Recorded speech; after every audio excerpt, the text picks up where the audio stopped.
Chill. Bingo. Dino DNA. Welcome to another episode of VFX and Chill, where we are drinking from the mugs with our logos on it, and we're rocking new haircuts where we showed the barber a picture of David Lynch, and we are doing cute faces with our headphones on. I've now described everyone on the screen. Everyone, thank you for joining us. This is VFX and Chill. As usual, I'm Seth Worley, and over here to my right is Daniel Hashimoto, also known as Hashi. Okay. And down below us is Michael, but he is always above us in superiority and intelligence and knowledge of our company's products. Please do us a huge favor. A couple things. First and foremost, please make sure that you are watching and chatting in the... Oh, that drop isn't working. That's interesting. I better fix it. But you should check out our VFX and Chill channel, which is where you can learn all kinds of things. There it is. The channel URL. YouTube.com/@VFXandChill.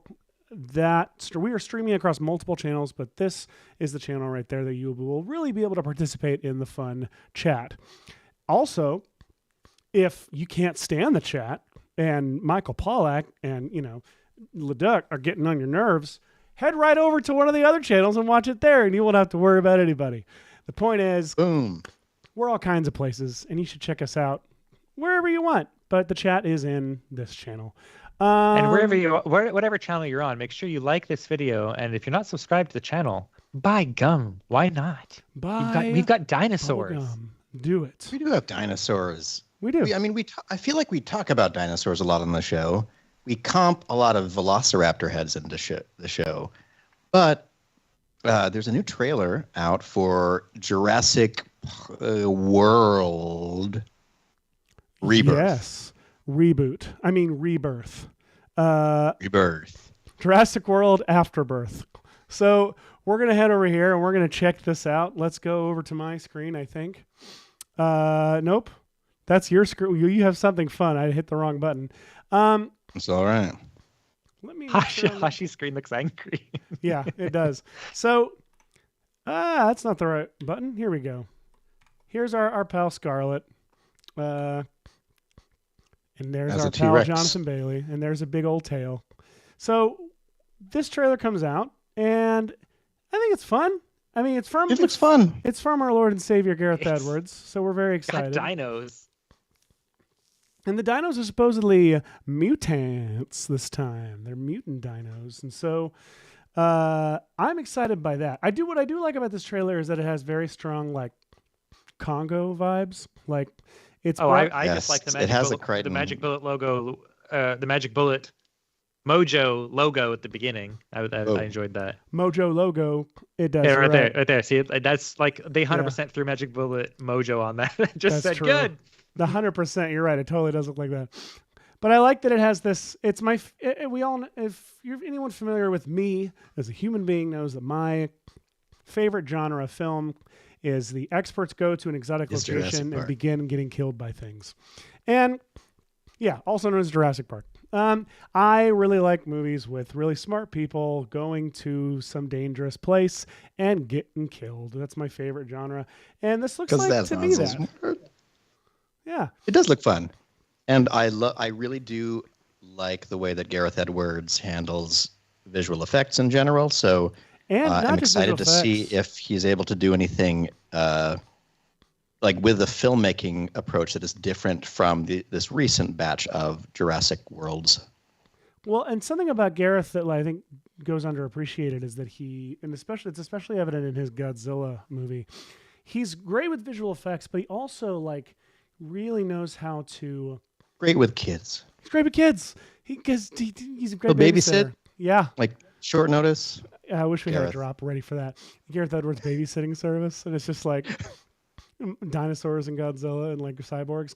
No, he knows how to tell a story with a camera in a very Spielbergian way. And I go watch his Godzilla film, and there's like ways that he communicates that a boat is tipping like on its side by following a pencil rolling up over a map, little tiny things like that are so cinematic and cool. I'm excited by this movie. I think it's something to be excited about. And even more exciting is the fact that apparently it's doing the one idea I think this franchise has left, with the one good idea, which is, what if there's an island with all the failed mutant the failed dino experiments, like the ones that it's the island of misfit dinosaurs. And I'm excited by this, and I hope that they get way weirder than they are in this movie. I hope that you have like freakish, weird mutant dinos in this movie. But there's some fun stuff here, and I think we can. I like Dante Carter has a very good suggestion. Spoiler in the chat. Dante says Scarlett Johansson's character is revealed to be a dinosaur at the end. So spoilers before the movie's even out. Dino ladies. And I hear that they're doing the river sequence from the original Crichton book, which is fun. They retconned the feathers. They were in the other one. They even had Dr. Wong come back and be like, we know they're supposed to have feathers. We turned them off. We turned them off because you didn't want them in the 90s. Also, we couldn't render them in the 90s. Yeah, we couldn't render them as well back refused. Then. This looks like a shot we could do. Like, well, that does. That reminds me a lot of our Godzilla -1 intro.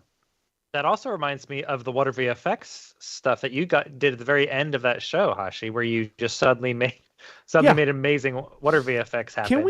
For those of you who missed the water VFX episode where we were doing all kinds of different watery things, Hashi all of a sudden at the end decided to pull out all the stops and do something amazing. So yeah, watch this one all the way through. The link is in the chat. And let me tell you something. You're too kind. I'm doing my best not to take it personally that I go out of town and you have one of the most like successfully performing episodes that we've had all season. Like, it was such a good episode. That water episode is like it's like the metrics are like boop boop boop, and the water episode is like bah. It's this big middle finger in the middle of the season. Just yeah, it was a good show. I know. I really if you too missed out on watching it, then go watch it. Watch it.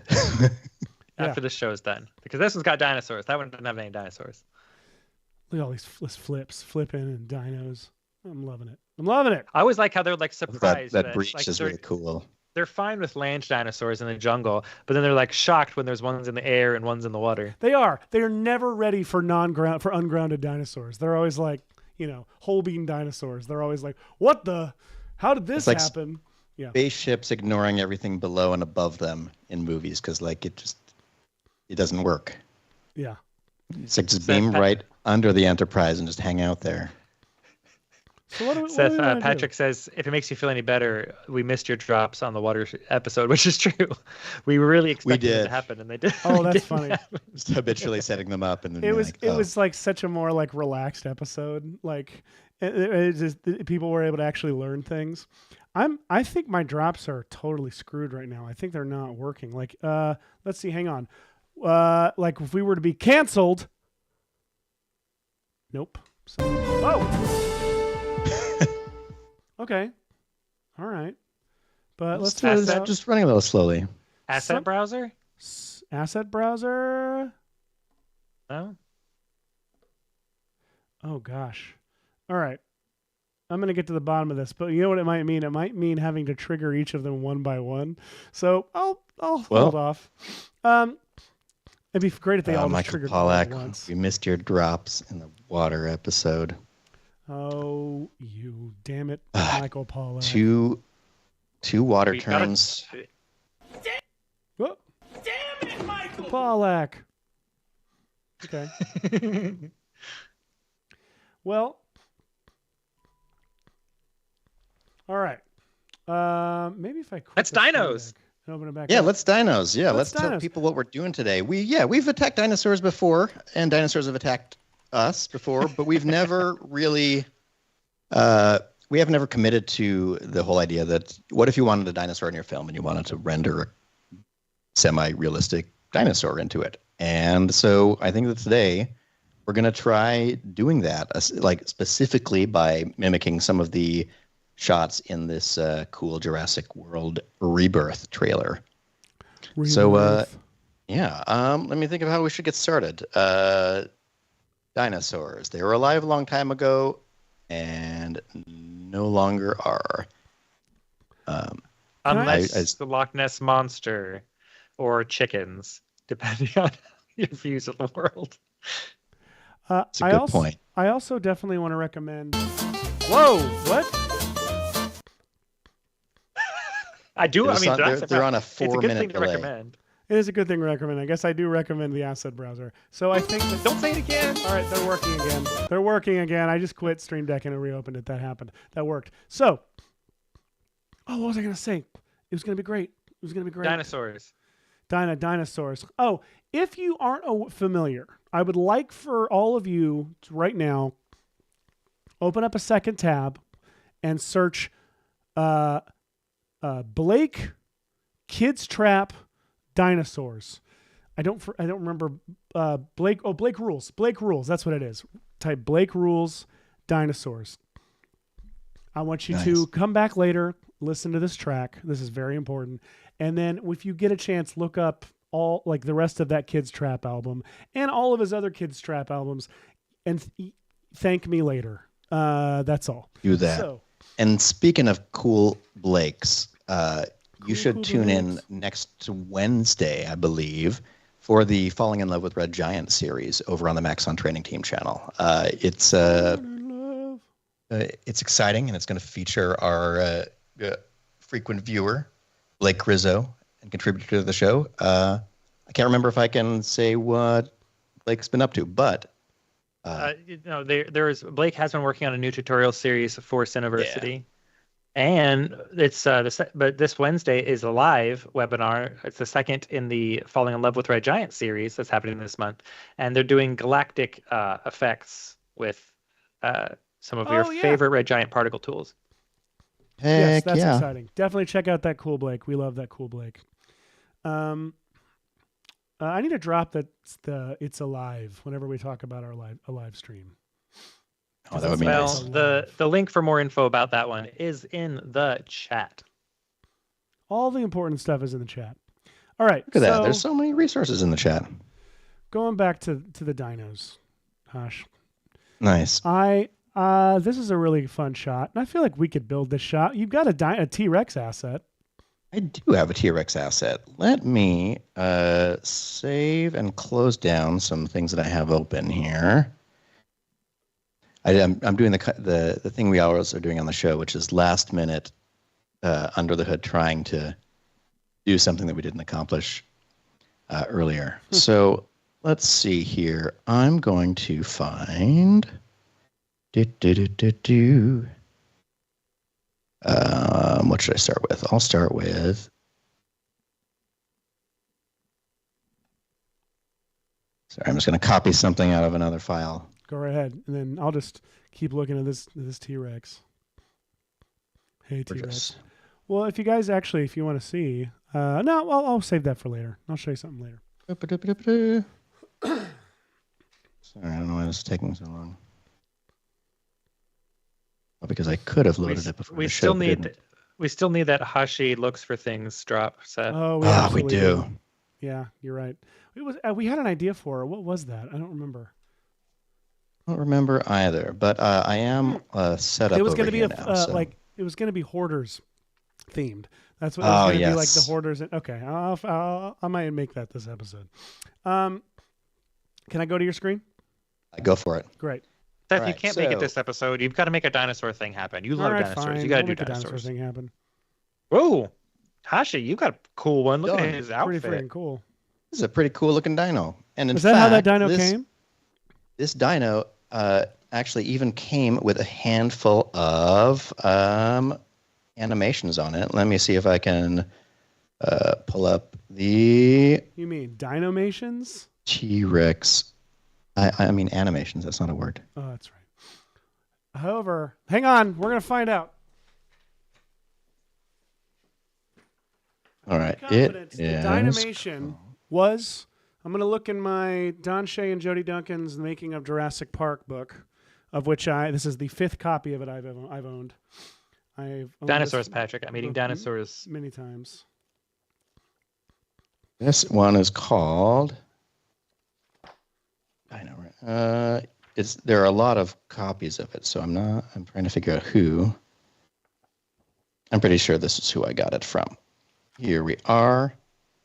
It is from our the awesome sketchfab artist Kardik, the rampaging T-Rex. Yeah.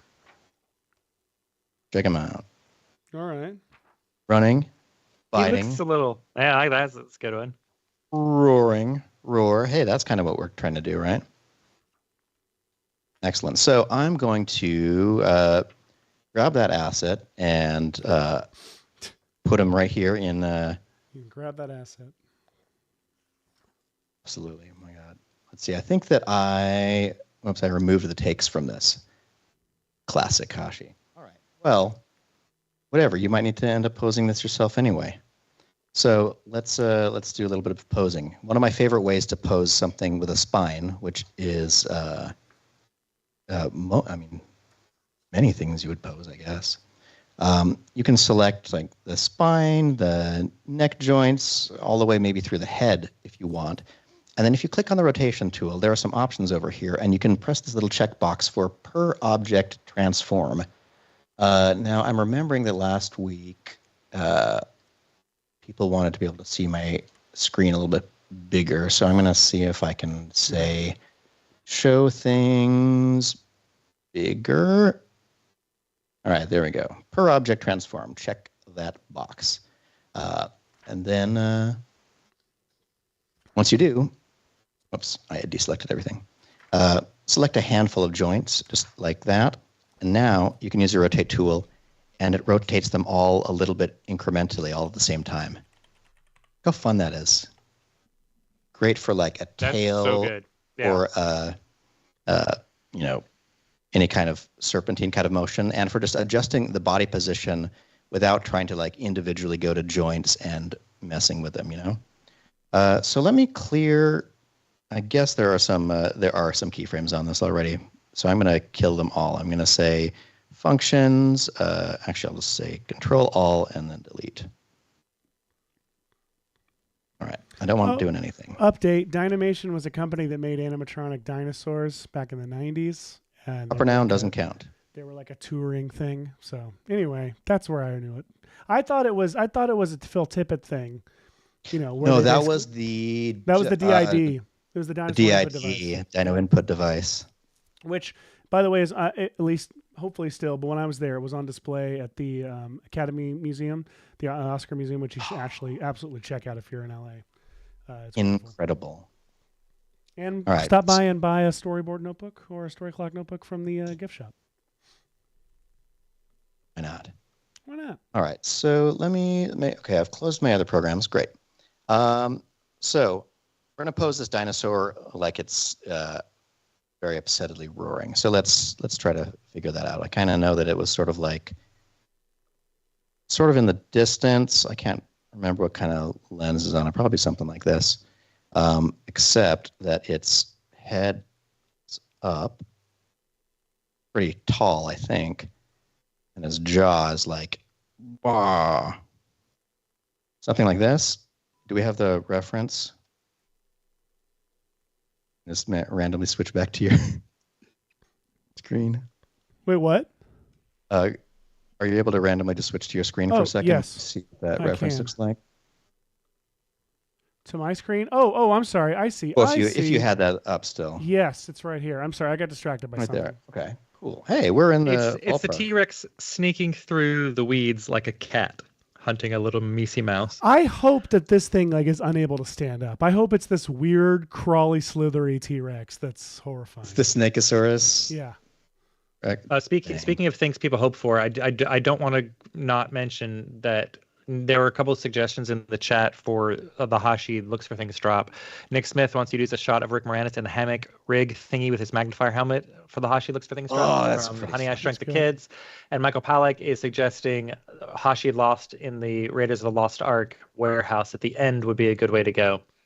Now, Lisa says that this is a cool rig and model. She really wants to eventually learn character rigging in Cinema 4D. And I've got some good news for you, Lisa. There's a tutorial series on the Maxon Training Team YouTube channel. A webinar series called Intro to Rigging. The Intro to Rigging Part 1 is in the chat right now. Part 2 is all about getting the weights right, which is very important.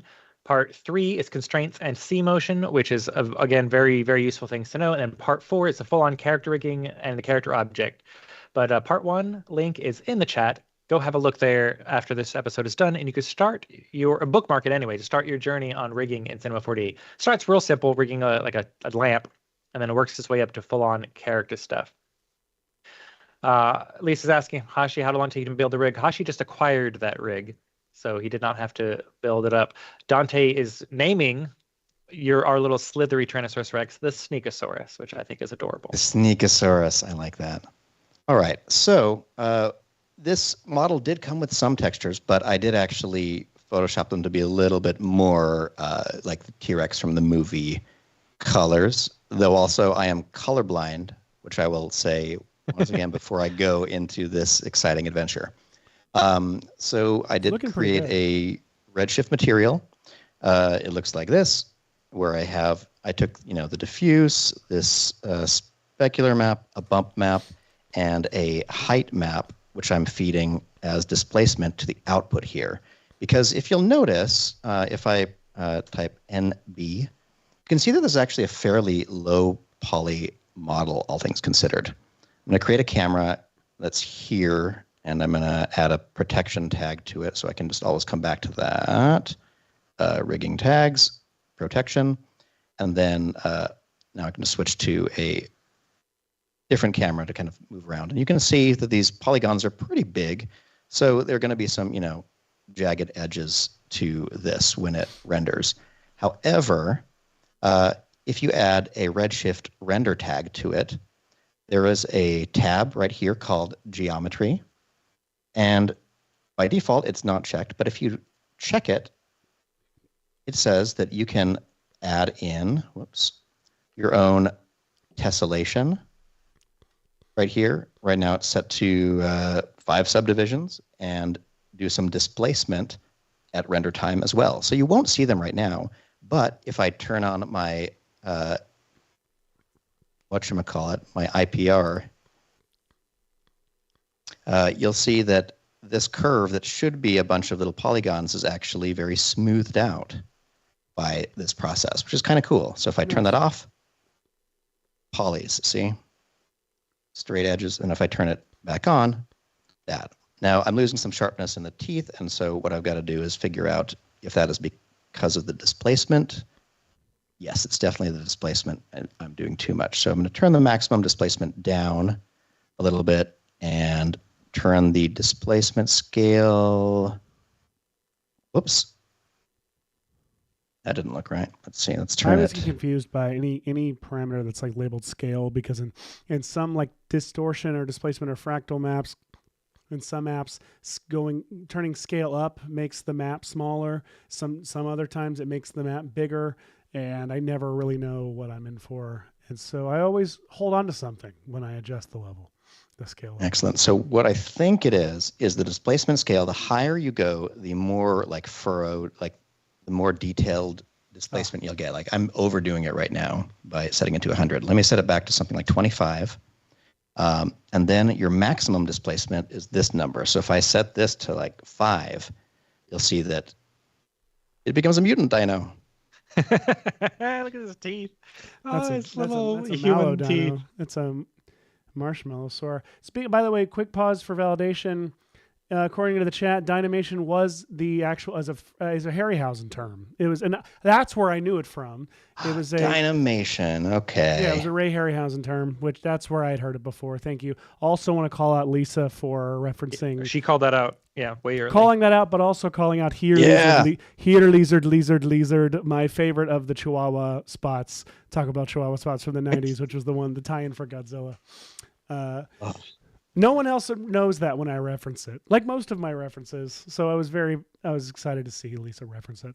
All right. Well, as we learned in our ill-fated Redshift episode, ill-fated.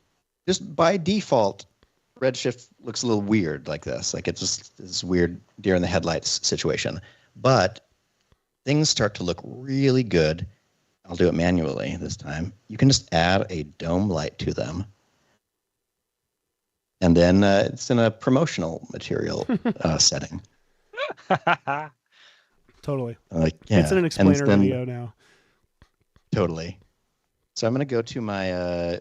I want to see a corporate Memphis version of a dinosaur. It's like, hi, I'm a Mac, and I'm a dinosaur. I'm a dinosaur.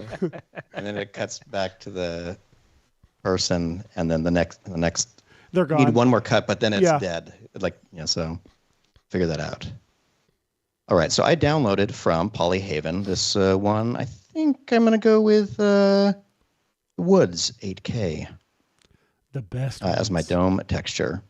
Woods now 8K! In the viewport, let's see what it looks like. Look at this. Instantly better. Look at that. Instantly better. I can rotate this around. This is just an example of how much of a difference lighting makes when you're shooting things on camera. Or in this case, digital or otherwise. Like lighting is so important. Look at that. There we go. Awesome. Okay, Autumn Meadow. Digital. What's cool about this is like this big broad daylight kind of view. Like this is what the original CG test for the T-Rex was rendered like. It had full assault lighting like that, just to show what is the worst cinematic condition you could put this in and still deal with it. So I feel like we had the light coming from kind of over here, and it gave it, this nice effect. One thing that I'm doing in here that you can probably see if I get a little bit closer. Oh, this is so fun. Right?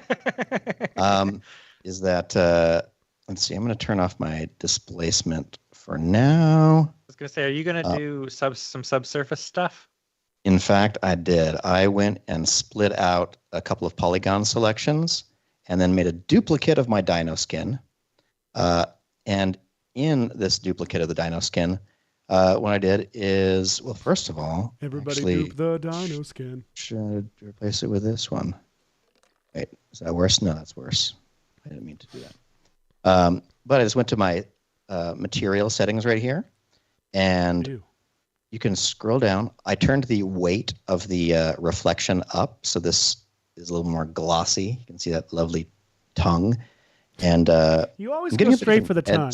As long as I've known you, whenever you open up like a raptor or any kind of animal, the first thing Hashi goes to like start messing with the texture is the tongue. Straight for the tongue. Hey, it's the same. It's the Ellie Sadler approach to checking out how a dinosaur is feeling. She does. She goes straight for the tongue also. Yeah. Can I say it's Classic. What Dr. Grant likes about her? Ayo, and I'm gonna say we go to our transmission. Kids channel today. Slightly. Apologies, everybody. I was talking about medically treating dinosaurs. Let's see. So I turned up the transmission a little bit and tinted the color of it a little pink, and then went down here to subsurface. Also made that sort of a pinkish blood color, and then turned the weight up. So if I turn this back to 0, watch this. Hey. It's like rigid. It just sort of rendered the way, it's a texture with the lighting applied to it. But as I turn up subsurface scattering, now the light gets in there and bounces around a little bit. And I found that for, a value of around here. This is the trick, is like, how do we retain the red color of the tongue, but also have the subsurface scattering? Go make the subsurface color redder. He's got a very browny color in there now. Let me see. What did I... Actually, go back. Oh, I know what I did. First of all, wrong texture. Let's do this texture, and then it's that one. And let's see. What do we do here? We up. Oh, sorry. Subsurface. Let's make it red. More saturated too. Okay, now less. Look at that strawberry mouth. There we go. All right. Okay. I'm going to say there. All right. Let's save that, and let's switch back to this camera. Tongue interests may have been challenged here. By me. Oh, damn it. It cut off the front. Not by me. There it is. Thank you. There's a drop we've had for years that I have not been able to use ever. Anyway. Amazing. I need to talk quicker after I make these dumb jokes. I don't like to sit in the silence after making them. It's just us trying to decide how to then move on. No, just keep going. It doesn't matter what. People just want to move on. Well, the chat is enjoying making jokes about the very yellow landscape object here. Okay. And let's not rotate. I want to move it over here. And I want to go to its properties. You know what? I'm going to switch. Actually, I could probably stay in Redshift, right? You can't see as many handles and things like that in it, which is a little weird. So I'm so used to grabbing handles to do some of these things. So gizmos, handles, and whatnots. 1700. Let's just make it square-ish. I'm going to uncheck the borders at sea level, so it's just the whole thing is a little bit rickety. That's the right word for the floor. So now look, it's a dino in the snow. It's a dino in the snow. Dino in the snow. All right.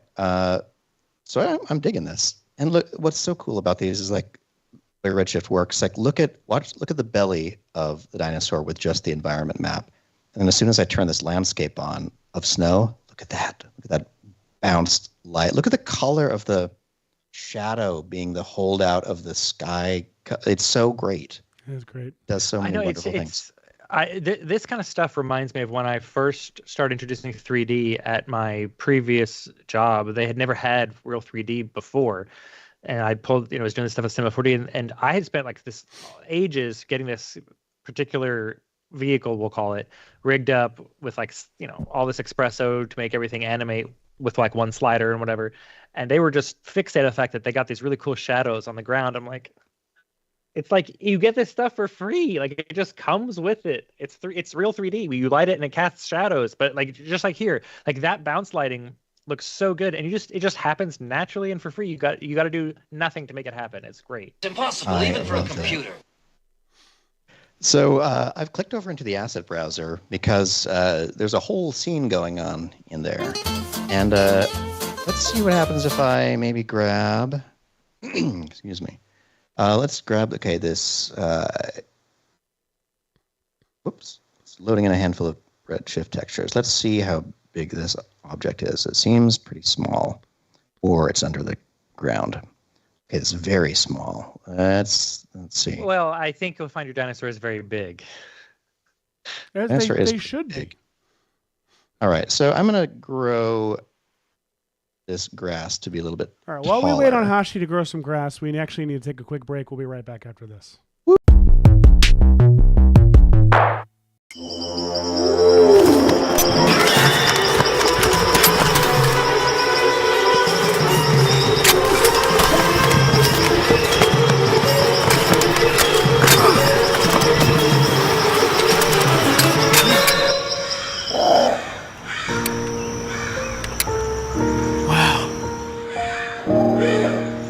Dinosaurs really are beautiful.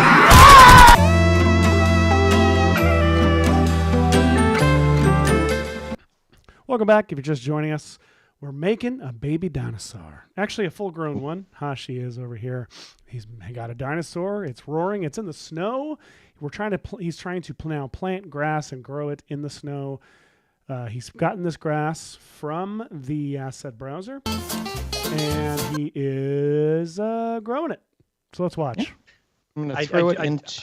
I do want to say, if you enjoyed that last scene, there's a cute little behind the scenes for how to get the for that little pterosaur bit you may have seen. The link for it is in the chat. Watch it after the show is done. It's only 10 years old, but it still has relevant and applicable fun little tricks. The dinosaurs in that little spot were all toys. There's no 3D in that whatsoever. Anyway. All right. So I've added a cloner, and I've put my grass object in the cloner. Then I'm going to go to the cloner settings, and under object, I'm going to say mode object. For the object, I'm going to drag in the landscape. And now, look at that. Grass is growing on the landscape. How many are there? 20 right here. You can see in the count right there. But it looks like they are oriented in the wrong direction. So I'm going to double check if I go to my transform under the cloner object, and I can maybe rotate them back upright with a little minus 90 right there. All right, that looks better. And Seth, I the chat is asking, was that your sibling being eaten by a dinosaurus? Yes, that was Bex Worley. Excellent. Yeah, that's 10 years old. So it's like very dated. Lots of dated things in that video. All right, I'm going to go to my landscape settings, and I'm going to turn up the overall height, which is going to give the ground a little bit more wobble like that. And I'm going to go to the cloner. Let's see. I don't remember what version of this is the most efficient for now, but I'm on instance mode. There's a render instance, and then there's multi-instance. Any of those will work for you. Multi-instance will be the fastest of those three. However, so I will say what Hashi's doing right now is great for just getting a general overall idea of what it's going to look like. But once you get them kind of like organized and roughly the size you want, before you crank up to have a whole bunch of them, I would suggest hitting the button the command that swaps this cloner into a matrix object, and then put a redshift tag on it, and have redshift do all the instancing for you. That's usually what I do with grass. Oh, so you convert this to a matrix object. How are you doing that? Well, first of all, I'm not sure if I'm fixed on the this landscape object. Whoops, not the cloner. I want the... Decide that first before you swap over, because you want to get a general idea before you start throwing jillions. Fair enough. Okay, so I want this landscape to be... I think this is good, because there's going to be some obscured bit of the landscape. So I just want it to have enough, deep furrows like that you can't really resolve that it's the end of a plane, like a very square plane. Yeah, that's a good idea. All right. So anyway, it's in the MoGraph object, Hashi. This is looking so funny with the white snow. Like, you haven't changed that yet, so it like has this very specific contrasty look right now. Should we leave it, or should we add some floor to it? Let's do some floor to it, because I kind of want to see. I want to make this match as much as we can to the reference. Excellent. Well, I'll just go ahead and drag in this forest floor texture. Dragon? I'll let it think for a second. Look at that. Dragon, dinosaur. Look at that. Hey. Now it's on the ground. It's great. We've got this cloner object. Anyway, Hashi, so click on the cloner and go to the MoGraph menu. And in the MoGraph menu, there's a swap cloner matrix command in there. Down to the command section. There you go. That will change that to a matrix object instead of a cloner. You could probably rename it. You'll see you're not seeing anything. You can take that plant out of it, because you don't need, just call it grass or whatever, I don't know, matrix or whatever. but you can take the plant out of it entirely and just hide it or whatever. It doesn't matter. Now but don't do that. It doesn't matter. Turn it back visible because you're going to want it to render. Put a redshift object tag on there, and then set it to on the part of the particle section. You can turn it to custom objects and then drop your plant in there. What? No way. Damn it, Michael! And boom. Look at that. So again, to reiterate, so something mentioned last week, I think, is that now all of the instancing of this geometry is done at render time by Redshift. So all of the geometry is just that one instance of it, and then Redshift is just copy pasting. So it saves a ton of GPU memory to do it this way. If you're doing a large number of objects like a grass field where you're going to have tens of thousands or even millions of things, using Redshift instances like this is going to make things go so much faster. And yes, Michael Palak, you can bookmark actually if you hit share at time. Look at all that grass. Look at that T-Rex on Easter Sunday. 212. I'm going to go with like as little as I can get away with. That T-Rex is like on an Easter egg hunt. Like that, I don't know why it reminds me of just like you got the yeah. Go ahead. Anyway. No, it totally is. I like that. Look at that. There we go. Hiding Easter eggs. I think it's like the still not grown leaves on the trees back there, but also the green grass that we're having to like hunt for eggs in. It's like that weird. I just have memories of Easter being in like a weird. It's not like it doesn't feel like spring yet, but it's also weirdly hot. Also, Jesus is back. We got to talk to him. Anyway, we've got to. We got to. I mean, he came all this way. Oops. All right, so we'll put a little Max on Easter egg in here for you all. Let's see. What if do we have? Is there an egg in the asset? Just search for egg. See if it's in there. Save you some time. No, I guess not. Oh well, it was worth a try. Let's just try some rough plaster here. There we go. That's good. I like it. I'm just going to set it over here somewhere. I'm going to play with the grass a little bit by going to add a lovely random effector right here. You can get rid of minimize that for a second. The egg doesn't need to be there, but if you want to have it, that's fine. I'm going to my matrix object, and I'm saying effectors, and I'm going to drag the random one in there. And look at this. If I go to my random parameter, right now it has a check mark under transform for position. So just like any, kind of displacey effector, here's what it does. So if I turn up the Y value, oh wait, does it help me here? Wait, did I put it in? If you turn off the Viper, if you turn off the Viper, you can actually just watch the matrix objects happen a little faster. Wait, what am I doing? Yeah, that button right there. So now you can just see it happening without waiting for the render to happen. This is unhinged. What's happening right now? This is crazy party. Okay, so look at that. We just encountered the T-Rex on the mainframe. Excellent. So you can adjust the position a little bit randomly. I can check rotation and just sort of rotate. Whoops, I forgot it's axis is there. So I'll just add some rotation to them so they'll be all in different directions. And then I'm going to also check scale. And let's go with uniform scale because it could be weird if it's not. And just turn that up a little bit. So you're getting kind of a variety of sizes and shapes. I'm going to start the IPR again. And whoa, okay. So maybe the scale got a little bit too big. Now he's in an Easter basket. I would say I don't think you want the position randomness really that much anyway, because then you get ones that are floating off the ground, and they're already randomly scattered on the object anyway. Fair enough. Okay, so let's turn the position scattering lower. Let's turn the scale lower. Now why? There we go. I don't know what to do to kick it to refresh.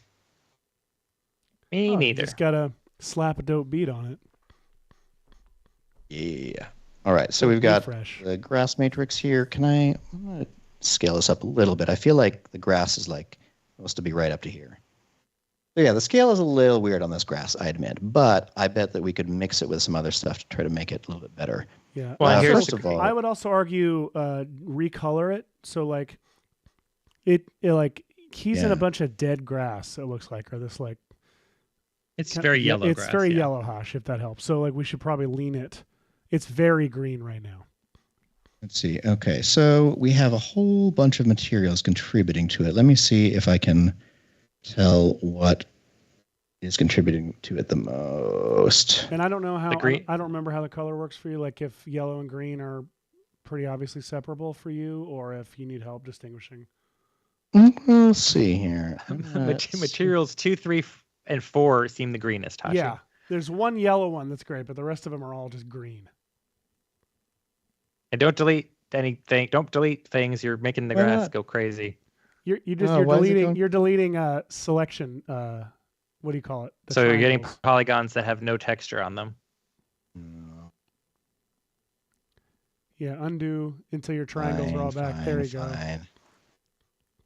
There you go. I don't know if any of these other things would have been more appropriate grass for this. Oh, here's one that doesn't have a redshift texture on it. Yeah, did you get the redshift ones? No, I know. Fine. There's so many. Okay, let's go to this one at least. That's yellow. That one's the yellow one. Leave it alone. That's yellow already. Leave it alone. Oh, that one is yellow. Okay, we're making them the rest more are yellow. green. Yeah. Okay, so let's go to the. So most of these plant materials are using a texture. So what you're going to need to do is put a color correction node between them and the diffuse. See, which I just don't want to have to do all this. Boop. Boop. Well, no, that's a bad idea. Ignore me. Just drop the saturation and swing the hue.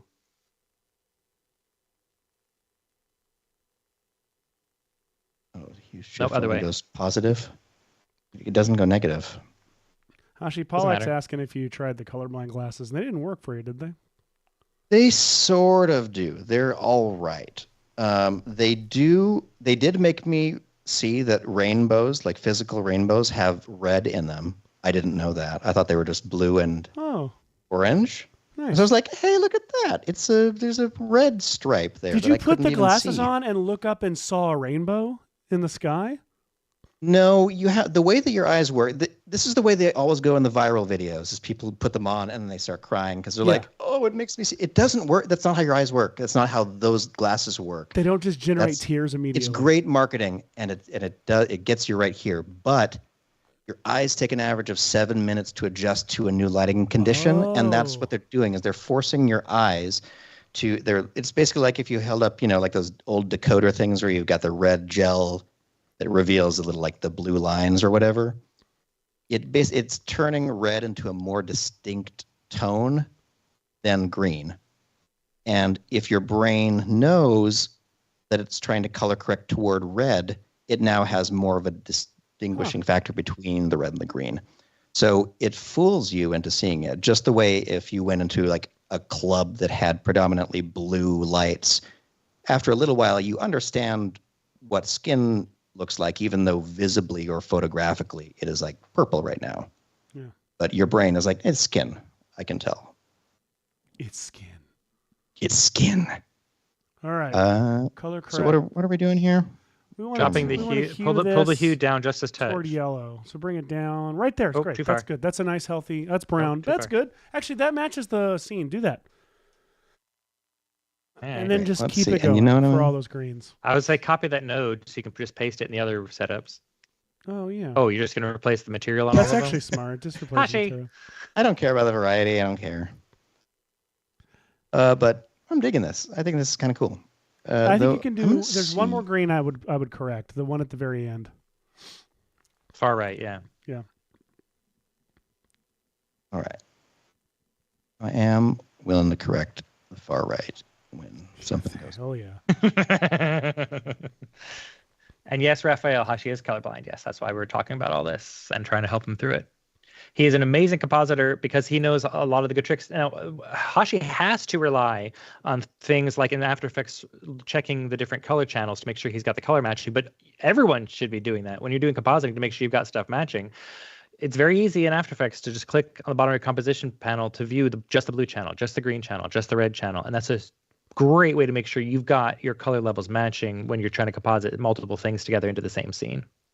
It's also good if you're doing graphics and titles. I find it's always good just to desaturate it before you render it, just to make sure that like you got good contrast going on. It's not just color contrast that's making the title pop, because I've done it before where I've desaturated it and the title disappears behind to the background because it's important. There's no luminance contrast; it's just color. So, all right. I don't know where I got to on this one. I've added a color correct node. It feels green still. We need to yellow it up. All right, so let's swing that all the way over to here, and then weirdly, there we go. Back. Yeah. Yeah, sure. Let's do that. That definitely feels more organic.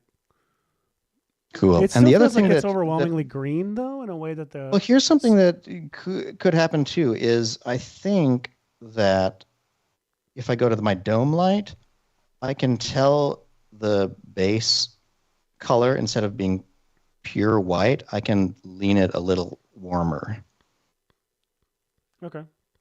Does that dull the green as it's hitting the grass? I feel like this is more like what it looks like in the frame for the T-Rex, at least. Let me see. Kind of warm. It's very. It is like golden hour light. It is like golden hour light, but also that grass is more dead. Like it's less. It's less root. I mean, this looks like lawn a little bit. Is I think what this actual prop is. So it is feeling a little. Well, let me see. What I would do is I would go to the color correction node and I would up the brightness of it a little bit and then desaturate it, or like I feel like this other grass over here isn't as dark as the green. Like the green makes it this like dark color. It is. I wonder if I went into here and looked at the subsurface scattering on it. Oh, it's using the color. Okay. I like how we're like, let's make dinosaurs, and we're focused so much on this grass. Yeah, I wanna move past this grass and just import a few more props here. Yes, past the grass.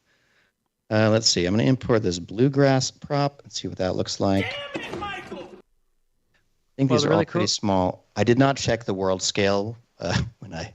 Oh, perfect. Nailed it. A little big there, Hash. It's a little big. It's Jurassic Park. You know what? This is the grass I should have used. The good thing is you can just throw it into your Redshift tag. It's too late, Michael. And it will use it. No, right now. You can just throw it in there right now. Do it. Alongside the other one is the fun thing. So let me just bring it down to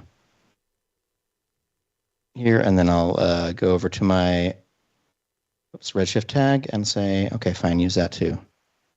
Yes. Ooh, yeah. That's actually really cool. It is. It's also really green. And really tall. Yeah. Okay, I'll make that. Make it smaller and then make it yellow.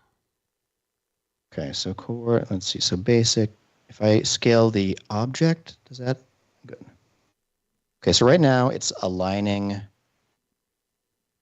I think all the sprites are in the same place based on this matrix. Let me go to the Redshift tag and see. Okay, distribution, sequential. That'll make every other clone be each model. What are you trying to do, Hashi? Yeah, I'm just trying to make it, because it looked like when it was on random. Oh, it is. Okay. I think what was happening is that because it's in a clump of grass itself, it looked like it was just putting them only where the... Wow. All right. Let's turn the particle count up.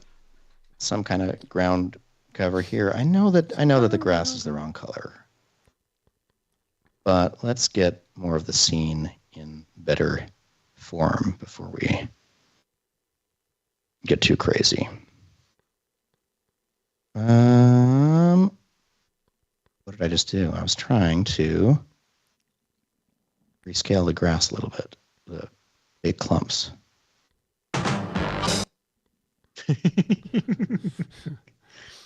Okay, let's go to this matrix, and I'm going to switch through some random seeds till I have one that I like better. I like this one better. Great. And let's go to our asset browser and type tree. And I'm going to add maybe this, let's see, what kind of trees do we got? We got a whole bunch. What about this, there's a box elder tree, there's a black... Box elder sounds like the name of like an anime or something. Like it sounds like something that if you hear the title, it should be about some gnomes or something, but it's actually about a hitman. You know what I mean? No? Just me? Oh, look at that. Oh, hey. There's a tree here's a and tree. they kill me. All right, so there's some trees in the background of that image, as I recall. Yep, here we are. They're kind of just framing out that side here. Just making a copy instead of these in a cloner. I just want something over here. There we go. All right, so now we've got this kind of dark half over here because I feel like compositionally that was cool about that. Brian Smith is saying, shouldn't changing the seed on grass get a different type of grass? Oh, damn it. I thought it was a serious question. That was great. Nailed it. That really upset me. We're going to be right back after this. We're going to take a break.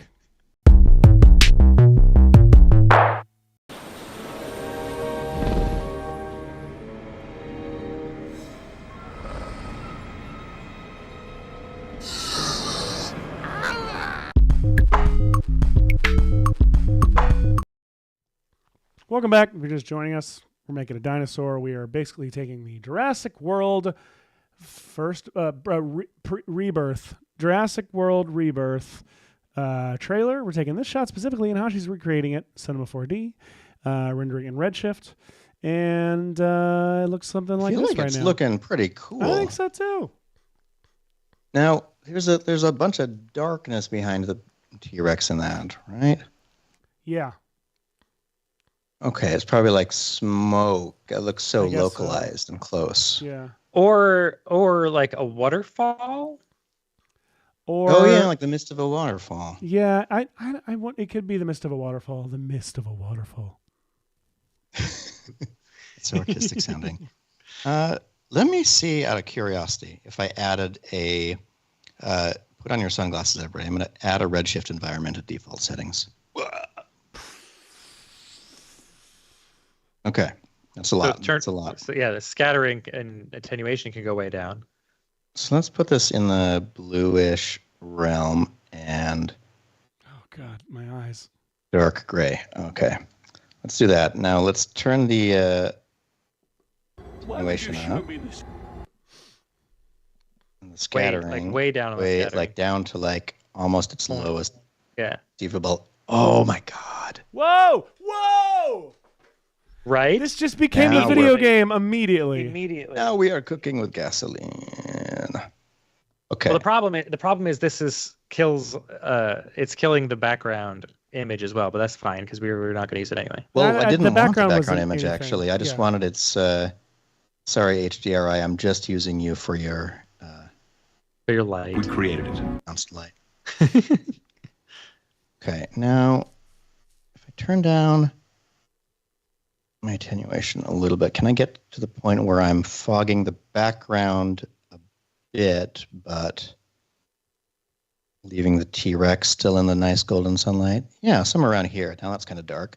Okay, so as everybody knows, in movies and TV shows, we often... Have you said it, Hashi? Oh, yes, Jamie's in the chat. Hello, Jamie. Welcome, Jamie.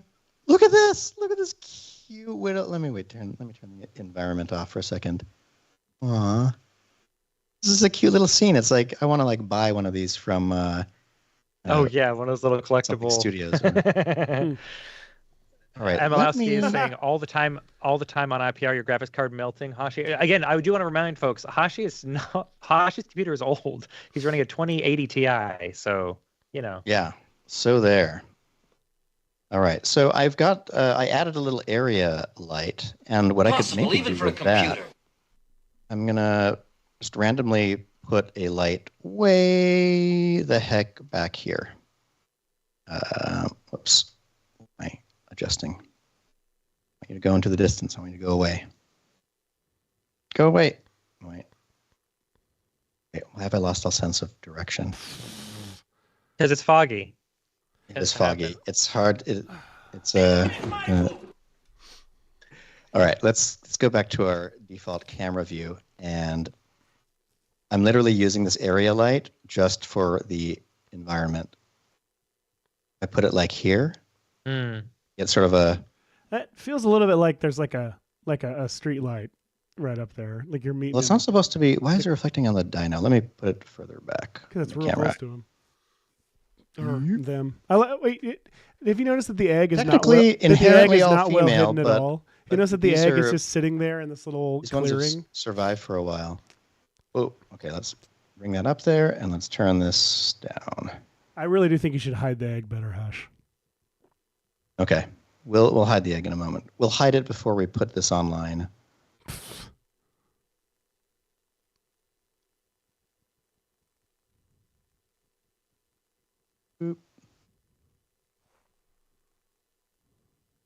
Someone pointed out, and I almost can't get it out of my mind now, that the plot of so many of these Jurassic Parks require on you grabbing DNA direct from the source for all these dinosaurs. Like they've got to go like stick a syringe in a dinosaur egg or whatever. When you can grab DNA from like a whole bunch of secondary sources. And in fact, the entire swath of dinosaurs they've created are from secondary sources. Well, they're from the amber, but they're also like they're it's the DNA sequence gaps, right, that are plugged with the West African frog or several kinds. So fly to the island, find some dino doo-doo, and extract and yeah, you can grab DNA from whatever. All right.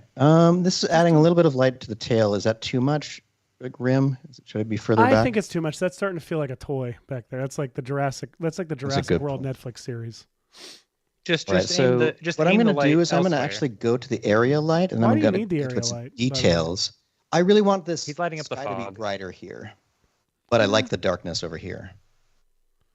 So I'm going to go to. It's very little on the right on the side. It's not all of it. Right on the side. Okay. So I'll move it over like this. But check this out. If I go to the area light right here, I can go to its details. One could argue. And I want it contributing to the volume, but I don't want it contributing to the diffuse in this world or to the global illumination, I think. Or the reflections. Oops, thank you. Fine, wait. I also want to argue one more time. You could do this in comp. Especially if you render with an AOV with a depth map, then you can actually absolutely do it in comp. You know what? In fact, let's instead use this area light to let's move it into frame and try to use it a little bit over on. Oh, that looks cool. Why was I using it originally? I wanted to go to this camera, add some kind of aerial light. It's in sort of the same direction, but I want to hit the trees with it to pop them more from the background. I'm going to change the color of it in a second, but just want to get the idea right. This looks like a nighttime scene. Looks like you're hanging. You're hanging. It totally does. The giant, yeah, because the brain automatically makes it that way because the back is so dark. Excellent. So check this out. There's the spread control on an area light. If you turn it down to 0, it's basically that's a helicopter looking for a T-Rex. Check it out. Oh, that's awesome. So I'm going to turn it up about like that and turn this toward the trees. And now let's check in this view. Okay, now it's lighting them up, and I can turn the intensity to, there we go. So look at that. So something like this can make the trees a little bit more apparent, and I can probably pick, I don't know. Again, color, not my thing. That's fine. I make it You're yellower. in the right area. I feel like we're in a pretty good place for this. Yeah. This game we're only an hour into the show. Look at that. All right. So wait, is okay? That I am seeing this. The rim on the T-Rex, which I thought was coming from the. Okay, so it's coming from the dome light. Okay, so let's go to the dome light. I don't want to mess with this too much. What if I turn down its effect on the reflection? No, you don't want to do that. No, stop. It's great. Leave it alone. Fine, I'll leave it. You know what? I like this. Let's go to our render settings, and we're going to play with this a little bit. Let's turn this up at least to HD 1920 by 1080, and then I'm going to do a couple of things just to make this go hopefully smoothly. Actually, this is probably fine. I'm going to leave it on the default settings. Why not? Let's go to the save. Let's save this to our folder here. I'll call this RS renders, and then I'm going to make a new folder called show. Excellent. We'll call this Dino. That's a stupid name because it's going to get. Actually, I'm going to take this whole line right here, and I'm going to cut it from there and uncheck that save, and instead put that over here in the multipass image directory right here. And I'm going to change this to OpenEXR because OpenEXRs can store multiple layers just like that. And then I'm going to go to Redshift. And then if I click Advanced and then go over to AOV, you can see that my AOVs are enabled. And I can show the AOV manager. The other place you could do that is right over here in the window itself. You can go here and say AOVs. Actually, wait, no. Where's the manager? I guess you have to go up to here. Redshift AOV manager. But it'll do this. It'll pop up in this thing. And AOVs basically mean additional. What do they stand for, actually? I don't know. Arbitrary output variable. Perfect. I love you, Michael. Let's put this. I want some depth. And you know what? I'm going to also add a crypto mat. And if I scroll over, you can see that there's a multipass and a direct option. I'm just going to check direct just because why not too? Like a little copy of it. For those who are curious, the direct is Redshift outputting its own thing, separate from Cinema 4D's multi-pass setup. Direct AOVs have some benefits over multipass ones, but they have some drawbacks as well. It just depends how you're planning to rebuild your setup in comp, which one you pick, or as Hashi's doing, whether or not you choose both. Now I can't remember if you're. What are you trying to do, bud? For a mat, no. I don't remember if I need to assign these in the crypto mat. Not for depth, no. But if you want to have like a puzzle mat or an object or like an object mat type thing, like the black and white mats that you would get from the old Cinema 4D renderer, then yeah, you need to put that in the you do need to put a tag on it for that. Yes. Is it a Redshift tag or what is that? The material? It is a Redshift tag. Yes. Would it be combined in with this? Nope, same one. Just go to the object ID section there. Oh, there we go. So we'll make the override. We'll make the dinosaur. Pick an ID number. 1. We'll go to the Redshift matrix and we'll say override 2. And then we'll go to the trees, maybe. I'll grab all 3 trees. I'm going to say render tags, RS object, and then I'm going to go to the object ID and override that with 3. I don't know. Doesn't matter. Let's just render this thing. No, hang on. You got to go to the AOV pass first. Oh, fine. You got to go to the AOV pass first to specify your puzzle mat and how you want that to actually look. Oh, well, go let's to your learn how AOV to do manager. that, everybody. I love what this looks like in viewport mode. That is a completely different look. That's the 1990s video. Oh, we gotta send this to the Redshift people to say like this is what look this is the input. Oh, yeah. Also on my T-Rex, let me check the geometry button again before I render this. All right, go to the AOV, show the AOV manager. And you want a puzzle mat.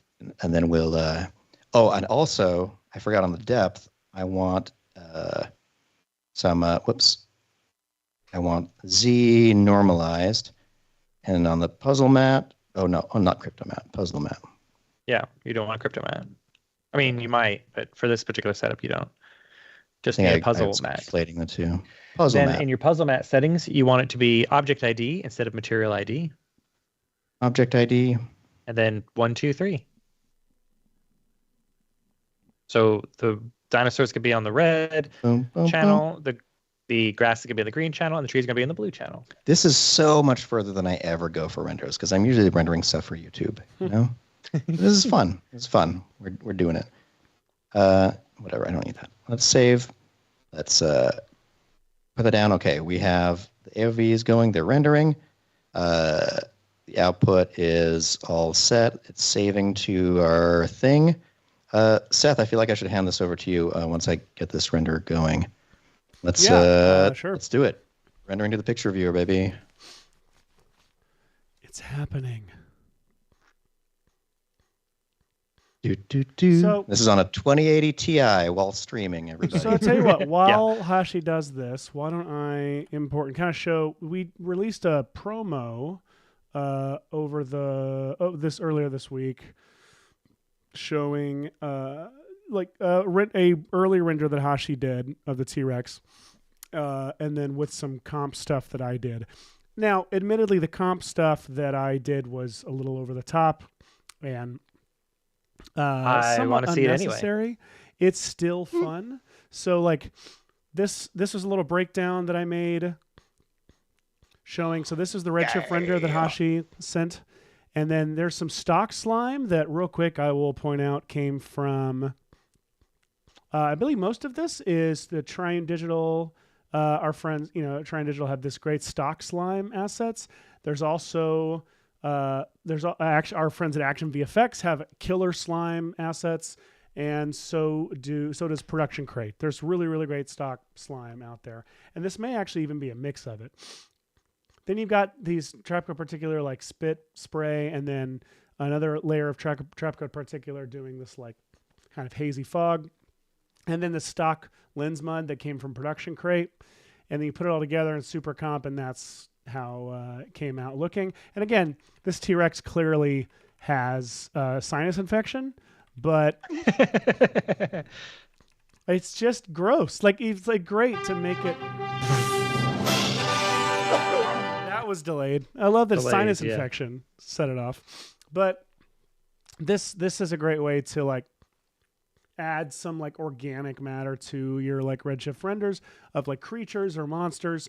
And again, like when we look at the reference here, there's not a lot of like slime or stuff like coming out, but like I'm going to overdo it just for the fun of it. It does add. Yeah, it does add stuff and it's fun.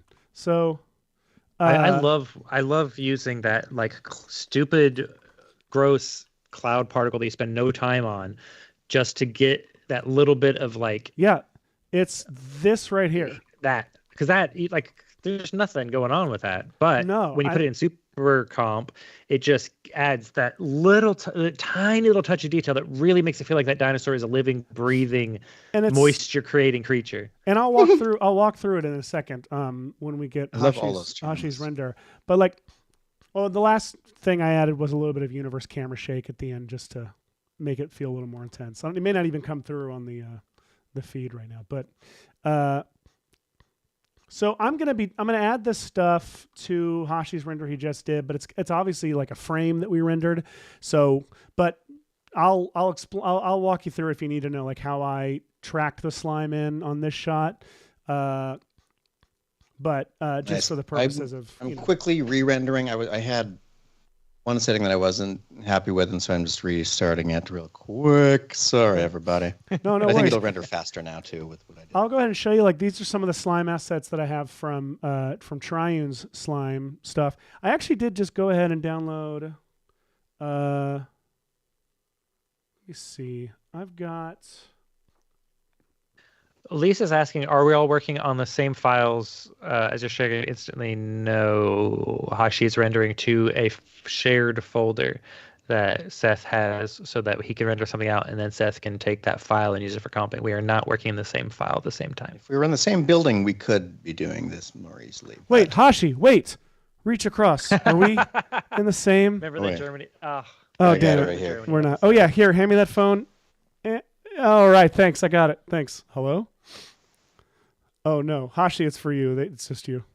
Oh, of course. Thanks. Hung up. All right. Anyway.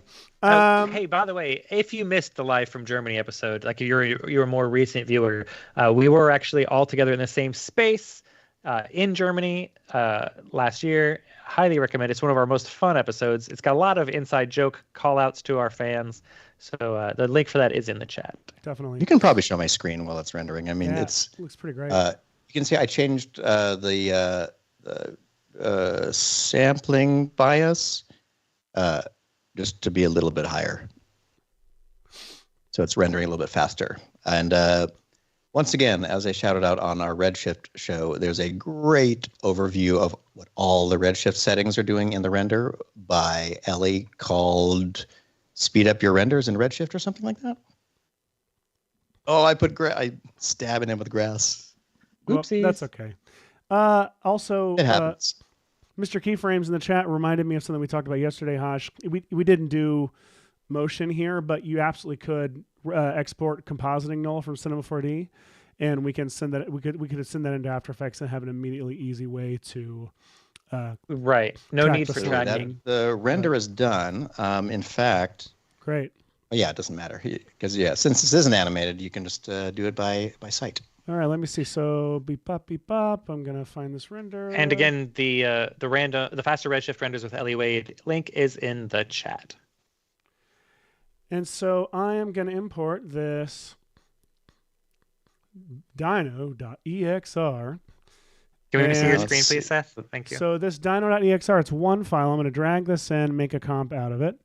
And this is what it looks like. And if everything went according to plan, I should be able to apply extractor.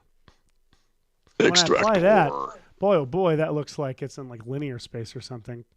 But now here's the question, though. I actually think the version with extractor off, that looks really flat. Ooh. Is that how it's supposed to look? Is it combining it with the depth, Matt? Like screen? I'm not sure. No. So what is happening is we are dealing with the fun color space issues. So if you go to interpret the footage in your color dialog. Yes, I had this issue on my movie.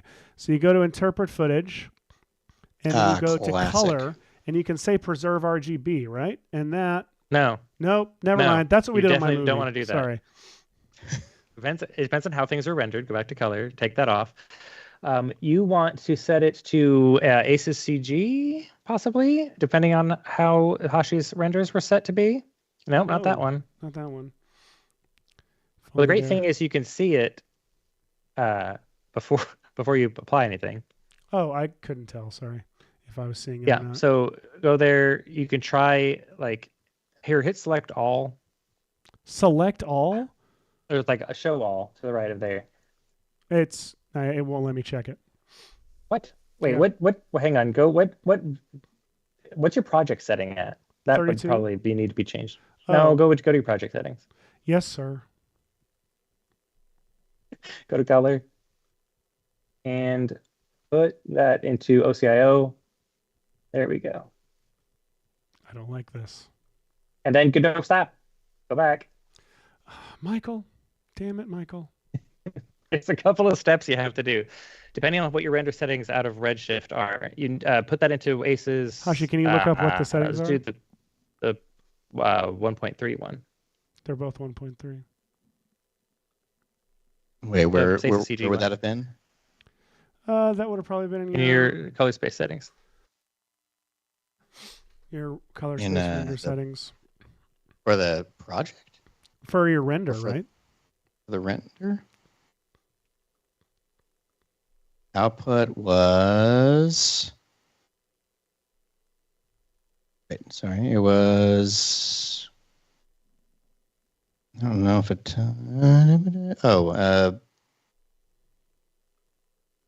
Is it the same? Is the image color profile up here that would have been in my regular image? No, that's not it. It's in your Redshift settings. Oh, what?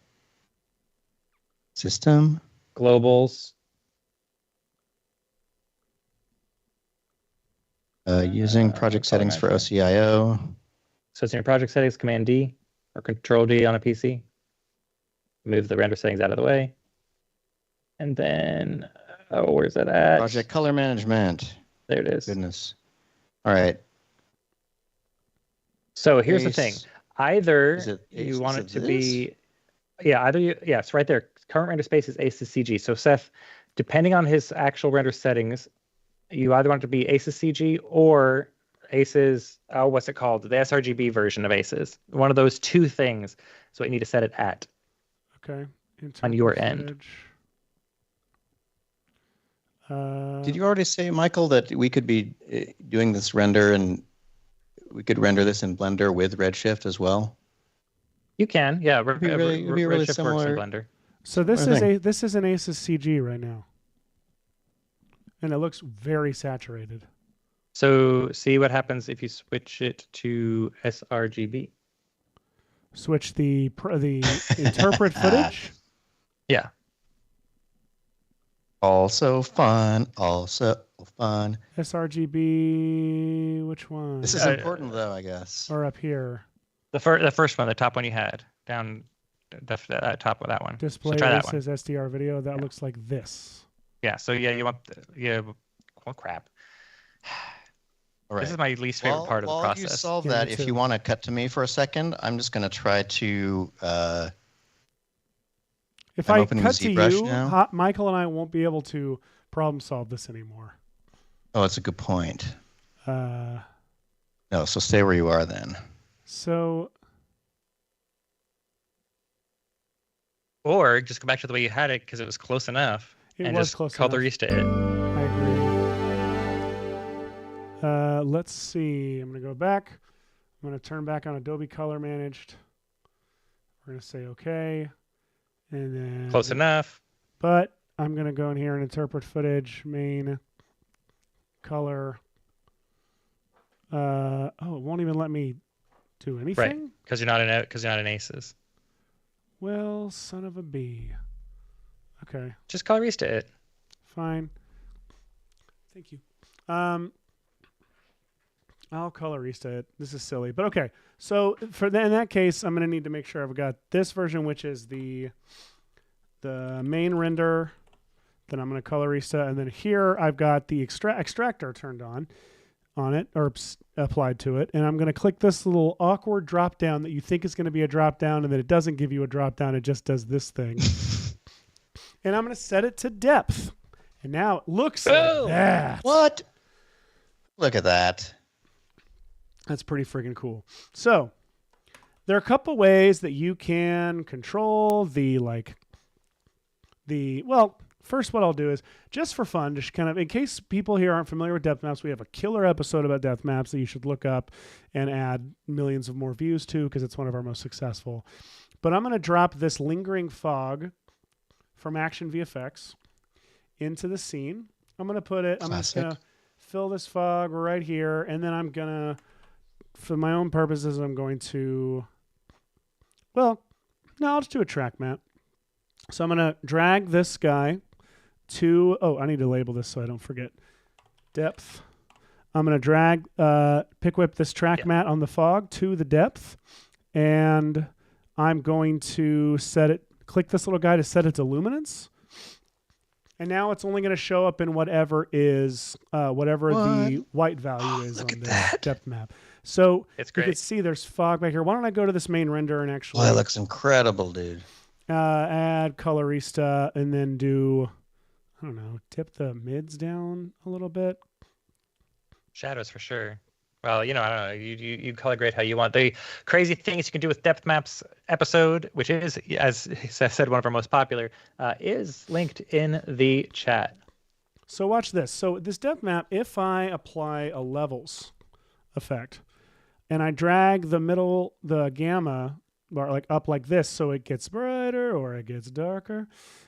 If I turn off this layer and we just look at our fog and I continue dragging this gamma, like you see it brings the fog more into, well, what I need to do is I need to set this fog to screen mode.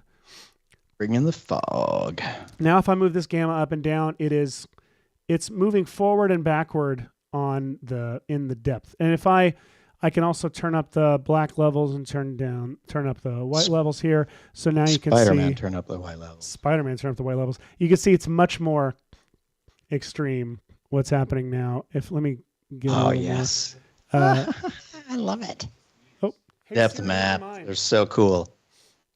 Oh man, you should add it as a displacement map, or add an adjustment layer on top and do displacement map and just go left and right a little bit. Oh well, I mean, yes, we did. Did we do that on our depth map episode? We absolutely did. We did. Sorry, I'm distracting you. No. Let's do it. So if I add a displacement map,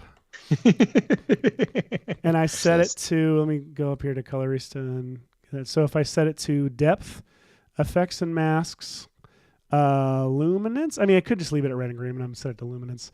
And vertical to 0, and then I just go like this. Look at that. Let me make the contrast a little less. Sorry, I've totally derailed this. No, it's a very fun thing to play with that like doesn't ever get old. Like, look at that. Okay, if you were doing this for real, you could blur the depth map a little bit, and then you get more forgiving thing. Absolutely right. So why don't I just do that real quick? No. Just going to blur this depth map just a little bit and then go here and do this. In fact, if I blur it even more. This is my fault. I own this. And now it's just this funny blobby depth map thing. All right, anyway. So why do we need this depth map? Well, if I want to add, so let's start with, what do we want to do first? Let's do let's do the spit. So I'm going to add a new solid. I'm going to call it spray.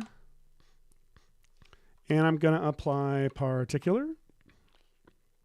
We just wait just a sec for it to apply because it's a big, powerful tool and it needs time to. Okay.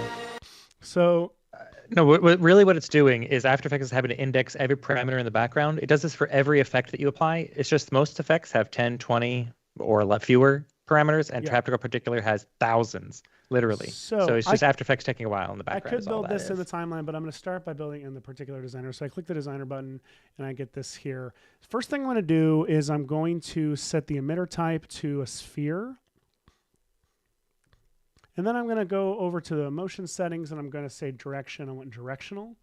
And I'm going to do Y rotation 90, or let's say negative 90. And I want to turn the velocity up like crazy.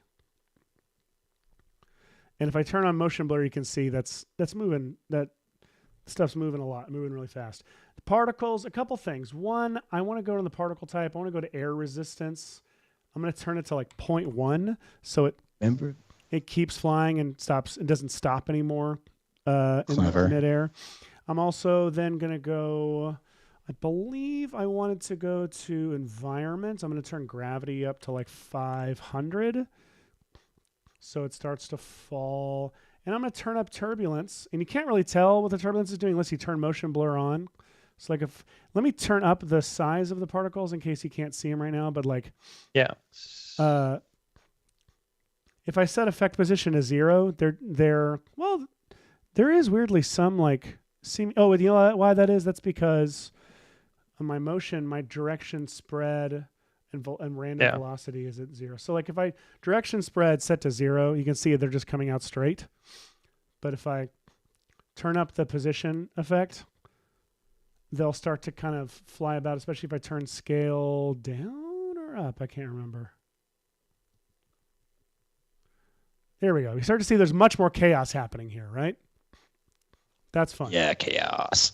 So I actually want the size to be like a 5. I'm going to set size random to 50.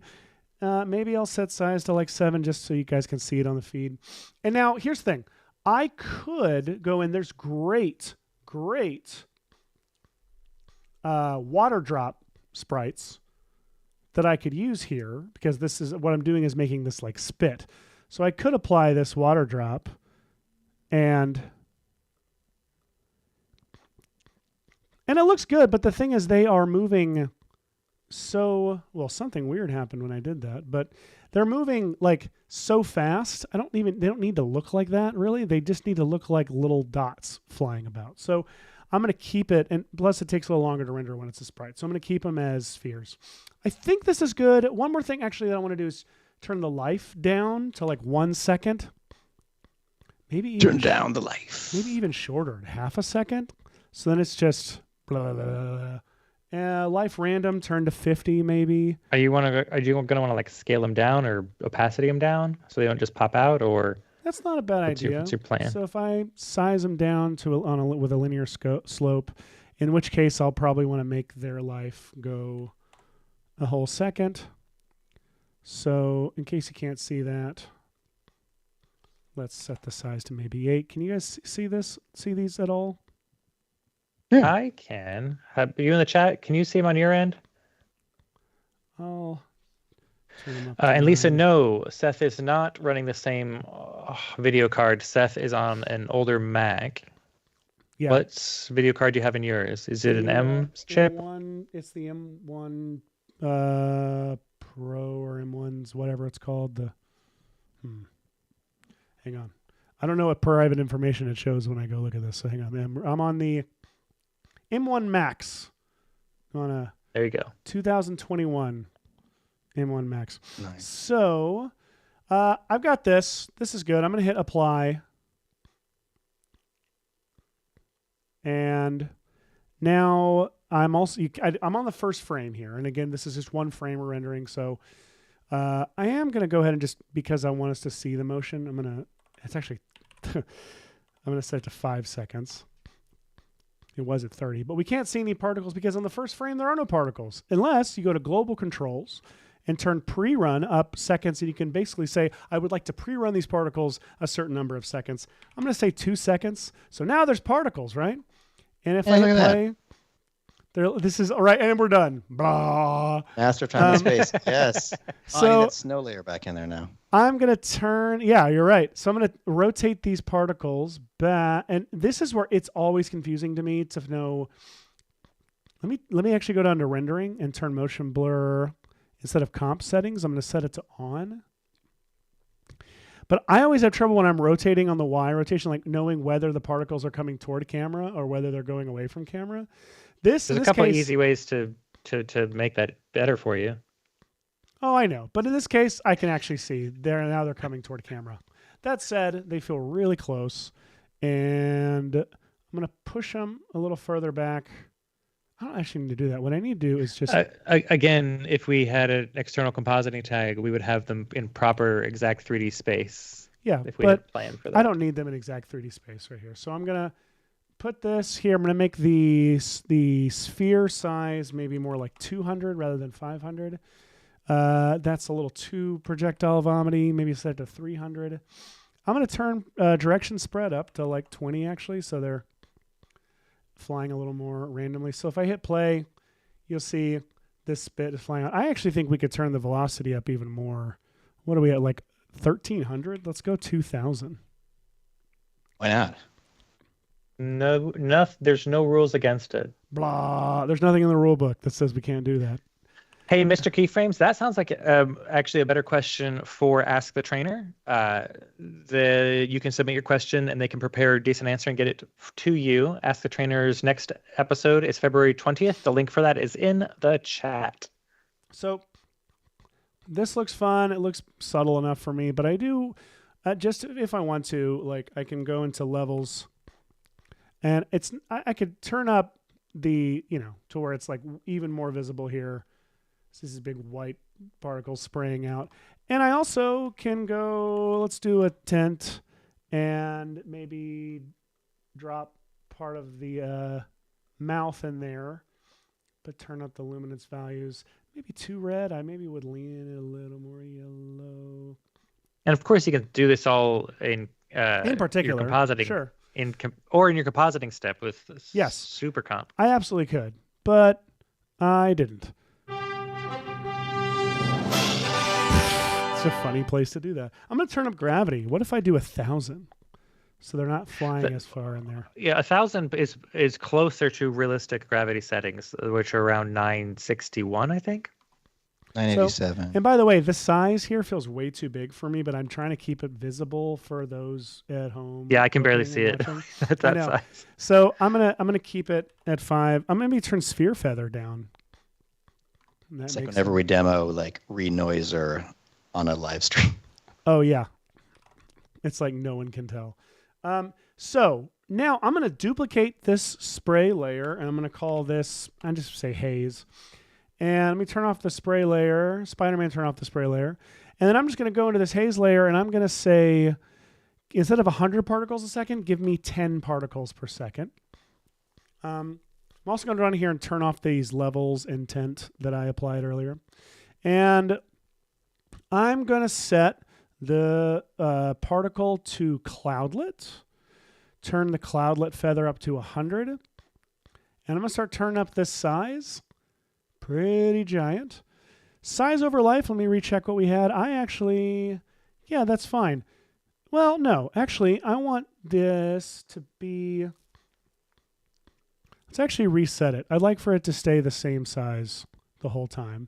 But I'm going to go to fade out opacity. Opacity over life, exactly. I'm going to go to the presets here and have it do this offset peak so it fades up and off. But I'm going to turn gravity on this particular one to 0.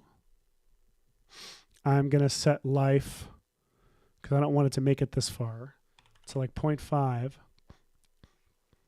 And the real fun, I might even want to, real fun is that if I go to I'm going to set opacity to 10, and then opacity random to 10. And now it's starting to look like a fine mist. So if I turn the particles per second up to like, say, 50, now, if I hit play, we've got this. Oh, that's a fine mist. We've got this fine mist coming out of this T-Rex's mouth. Now, this was a trick that I figured out on.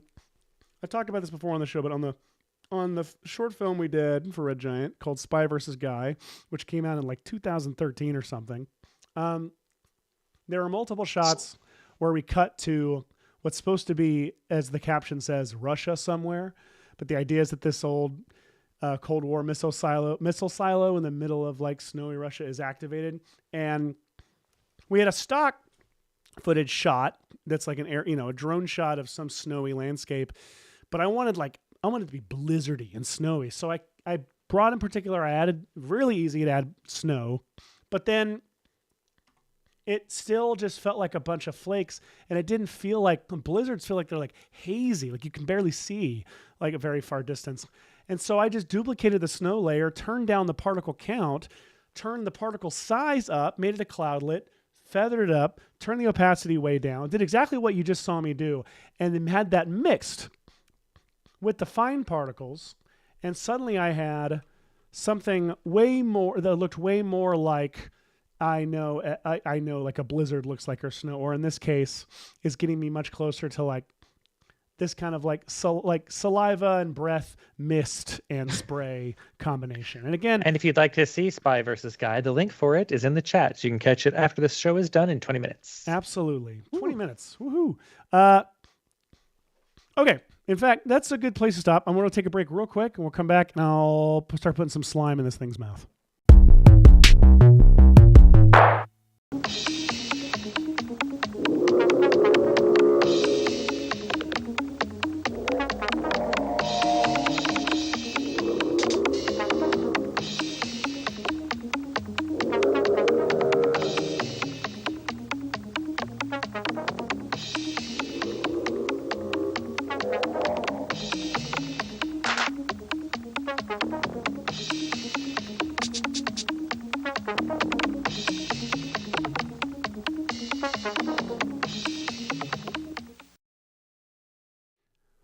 Welcome back. If you're just joining us, we're putting some spit and saliva straight into a T-Rex's mouth, making it come straight out of a T-Rex's mouth. And now I'm going to put some slime in there to make this mouth extra gross. And then we're going to bring it all together. So, like I said, I've got these slime assets from Triune Digital. Definitely check them out. They've got some killer assets here. They got these great like slime tears that are great for animating like a T-Rex's mouth opens or a monster's mouth opens. So I'm going to grab one of these that I like a lot, and maybe this one, Slime Tear 6. By the way, the folder, we had these saved, and it says Slime and Tears, but Hashi read it as Slime and Tears, and we both thought that was very funny. I love it. So I'm going to turn off this haze and spray for now, and I've got this Slime Tear, and I am going to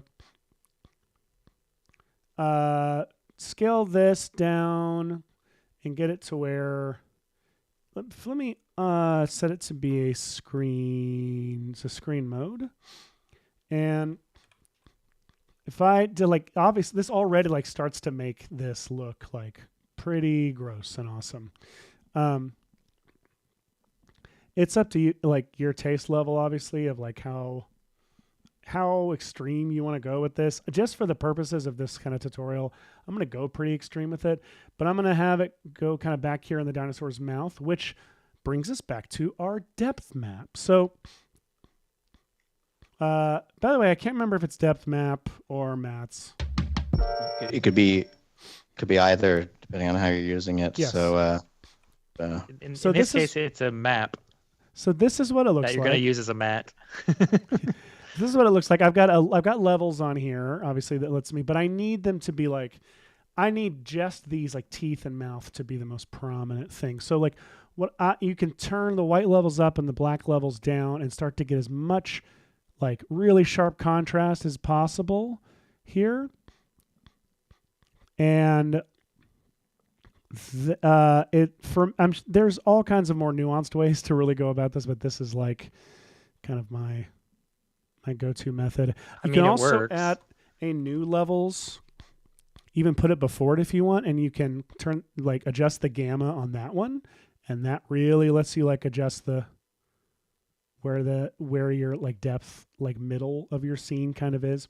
So let's go with that for now. So on the Slime Tear, now you can do like I did before. You can do pick whip a track mat up to here and set its luminance. And that would work. But I don't believe SuperComp reads track mats, and that's fine. Correct. What I'm going to do instead is okay, that's not really something to celebrate, but okay, sure. So I am going to pre-comp the Slime Tear, and now I'm going to set it to be, I'm going to leave it just like this for now, just so you can see.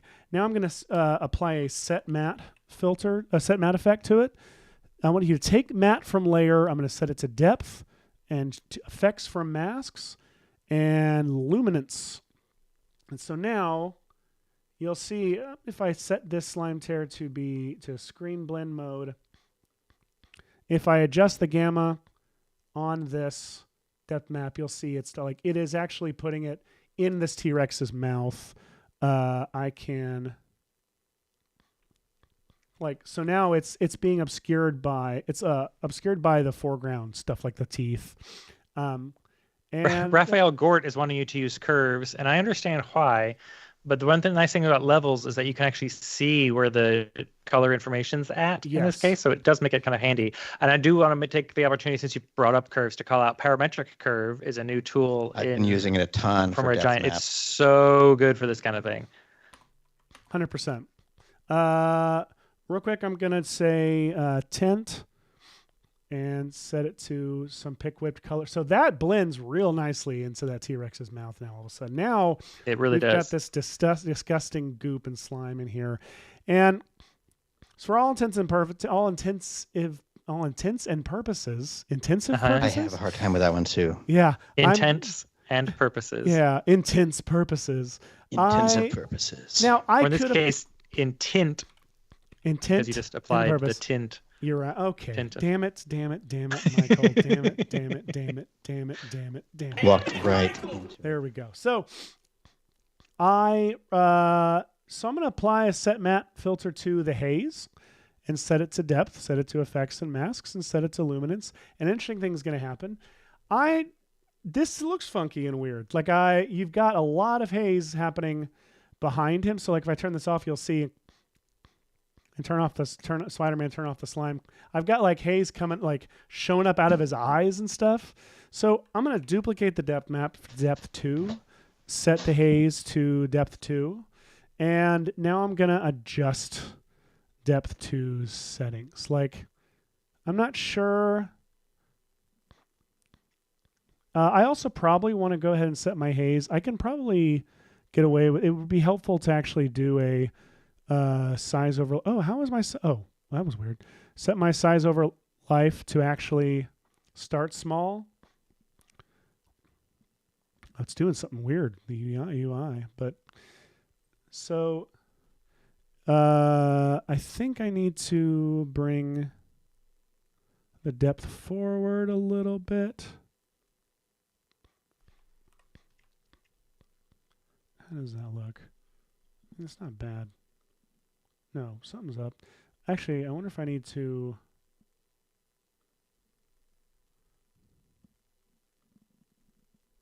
Oh, I see. It's such like trial and error for me. Figuring this stuff out. I wonder if... Whoa. Wild though. Oops, what did I do? Here we go. Oh, I want it to be seen. Oh, interesting. So I'm realizing I need it to be seen in the white levels, but obscured by the black levels. But I also might have to do some masking and stuff because I don't want it to be... that might be good enough. I think that's looking pretty great. That's fine. So I'll also copy and paste that to the spray. And then what we want to do is we want to take this stuff with a spray. I actually also want to move over just a hair. You know, I really feel like I am going to do a crazy thing, which is add another levels. And what? Those black Double levels. 2 levels, like a bunk bed. I'm a crazy person, man. I'm a crazy, crazy man. How does this look? That's fine. We'll go with this for now. All right, so now we're going to select our main render, our haze, our spray, and our slime, and go to Effects, RG VFX, Super Comp. Yes, now you can celebrate. So the slime tear, I'm going to make sure is below all this stuff. So there's all kinds of ways you can go about doing this. This is what I found looked really good for me. If I go to presets for the haze and I start with backlit smoke, and then I actually already don't like how that depth map is set. Damn it. Hang on. Because I'm not seeing anything in his mouth. So let me... Oh, it's such a fine adjustment.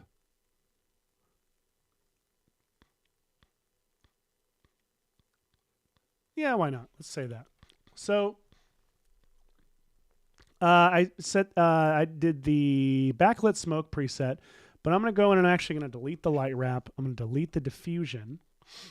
I'm going to set the blur behind to only like 50 or something. Haze is good. I might even turn it up a little more. And then I'm actually going to turn the opacity down to 10.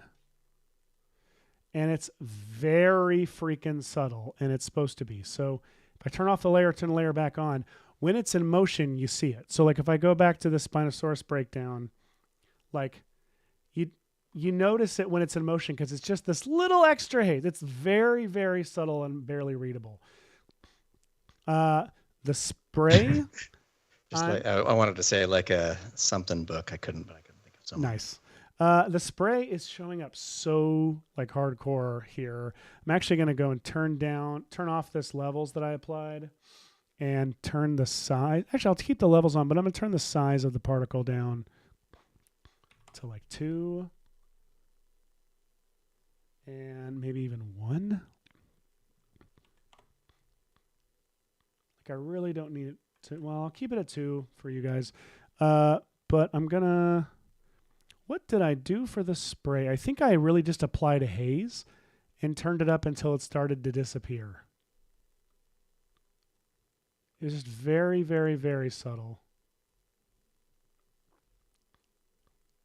And the slime barely needs anything, to be completely honest. It looks pretty good as is. And it's a screen, like I'm using it as a screen, as an additive layer. That works fine. So like that is how that's essentially how I did. I added like this extra gunk. And again, if you want, we can bring in some extra fog and make this scene even more like misty and crazy. Anyway, Black's asking about adding a bit of distortion on to the breath because it's, hot, steaming breath. And yes, you can. Yeah, you can do that. You can use that as a displacement. So if you wanted to. What you could do is you do a couple things. You could actually I believe you can duplicate it and bring that. Is right, Michael? I don't utilize displacement in SuperComp as much. But set it as an adjustment layer. Okay. Yep. Yes, adjustment layer is the one you want. And set heat blur. And I'd say displacement-y one perhaps. Well, but I mean it's heat. I know. I could. But we've already got the blur. But that does this chromatic spread It doesn't have to be chromatic. You turn the chromatic down. But it's got options. If you wanted to make it look distortion-y, you've got options. This is what we're saying. Yes. Now, I wouldn't actually duplicate the particular layer.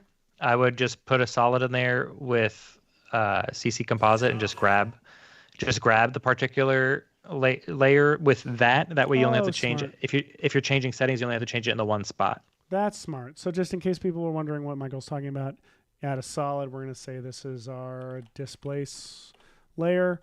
And we're going to apply CC Composite and set that layer to haze. Let me delete that haze 2 layer. And say effects and masks. And now it's doing that.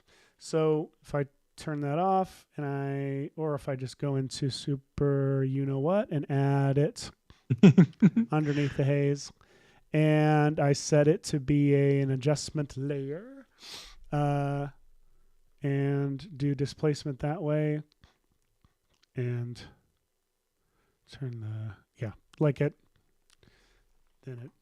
it's doing it, I believe.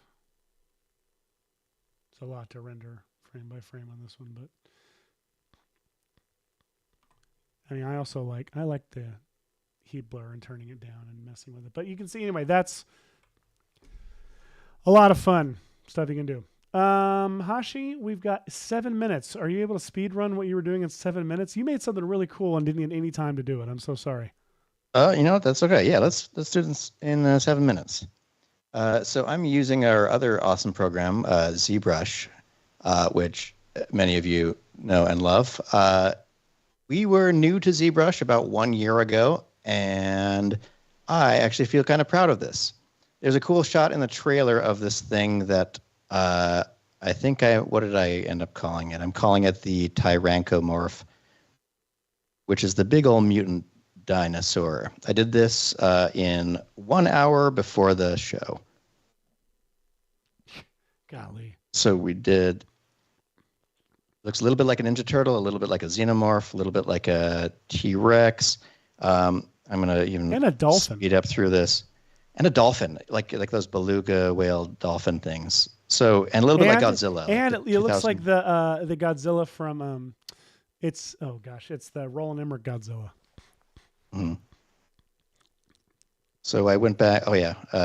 Duplicated a little thing, pulled down some teeth out of it, used the Go Z to send it over to here. I really want to put the SeaWorld logo over that image a second ago. then I spent a stupid amount of time.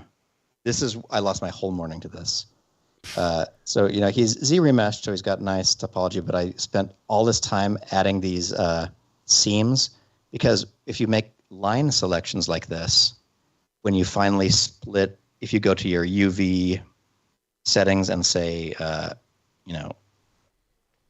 what is it, UV unwrap, it creates all these little islands.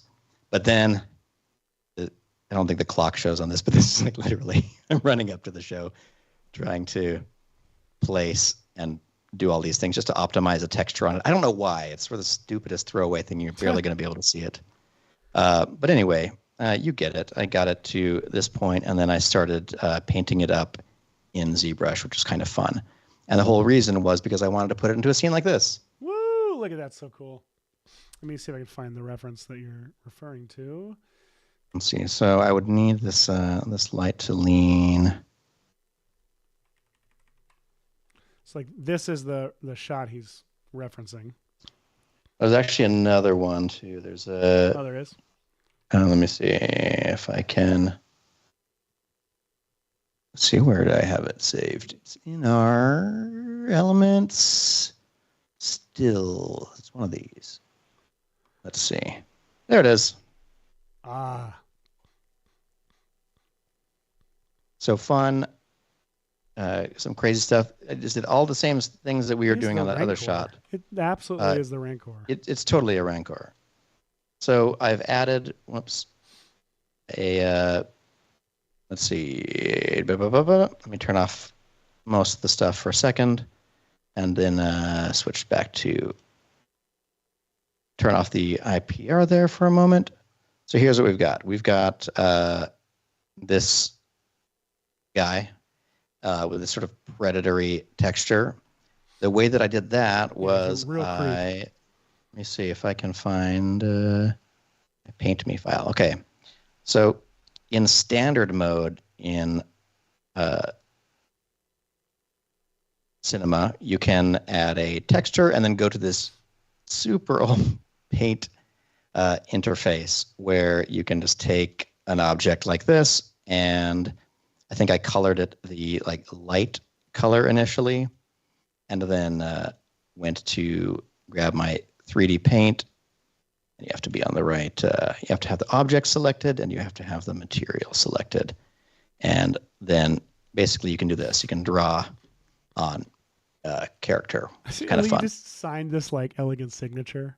Oh, totally. Let's see, I'll sign it Hashi.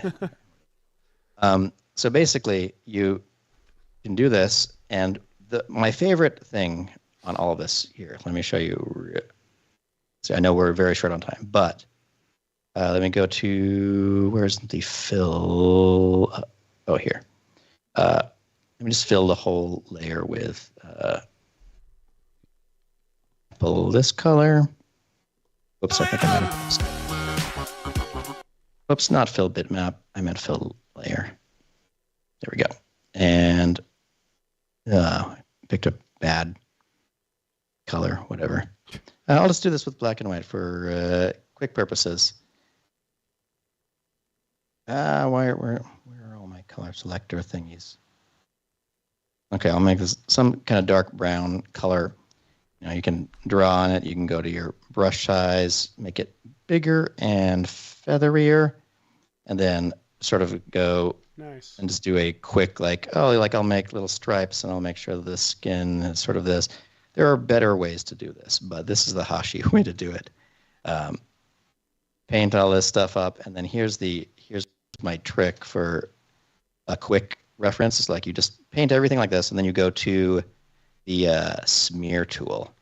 And the smear tool, if you have it set to kind of like a slightly lower opacity and a pretty big brush, you can start doing stuff like just taking these colors, blending them, make little cool stripes. That's do awesome. That, and because it's got that cool ZBrush texture in there, you can see stuff popping more and whatever. So yeah, you just do that a whole bunch. Look at this. It's so fast and fun. And you just sort of paint it up, and then once you have a pretty decent, organic looking pattern on it, you throw it into Photoshop and use the script from Jason Murphy. I'm trying to remember the real name of it right now, where you basically are selecting and content-aware filling this same pattern, but diffusing it toward. Oh, I was in Cinema 4D already. Toward a dinosaur texture. So it's not great, but it didn't need to be great because all I'm doing is adding, an environment, some lights, and then once I throw it into Redshift with the environment mapping turned on, check it out. It's pretty cool. Dude. I might actually turn down the fog a little bit. And where's my little light? My light is right here. You can see it's super interactive, which is really fun. I could turn this. Spread the light out more. Turn it up. I know we're basically also, at time. Also but added so a little bit of color to your light in the blue channel. I think it's lacking a little bit there. So just take it. No, I'm not saying make it blue. I'm just saying just pull it a little over to the side so it's got a little more color info. That way it'll get pretty great. A more rich. Yeah. Oh yeah, well, that's nice. I think we can safely say it looks so good, Hashi. That's such a cool scene. Incredible show and today, I thought. Yeah, great work, Gareth Edwards and team, for coming up with these really cool set pieces that were just being teased and probably not even by the final VFX yet. Absolutely. So I think that we did a pretty cool job. That was some awesome stuff today. Very awesome stuff. We did. I think we delivered on what we were hoping to do, which was rendering dinosaurs in Redshift, realistic-ish dinosaurs. Yeah. It's pretty cool. If you have a suggestion for stuff you want to see us do on the show, go to maxonvfx.com/chillbox and chill in the chill box. Give us a suggestion. Make sure you go to youtube.com/FVFX and subscribe. And please, for the love of God, watch all the other streams that our amazing training team does. Hashi and Michael have been on some recently. Do us a favor. It's fun. It would be fantastic of you. Yes. And speaking of fantastic, what should we do on the show next week, Seth? I have no idea.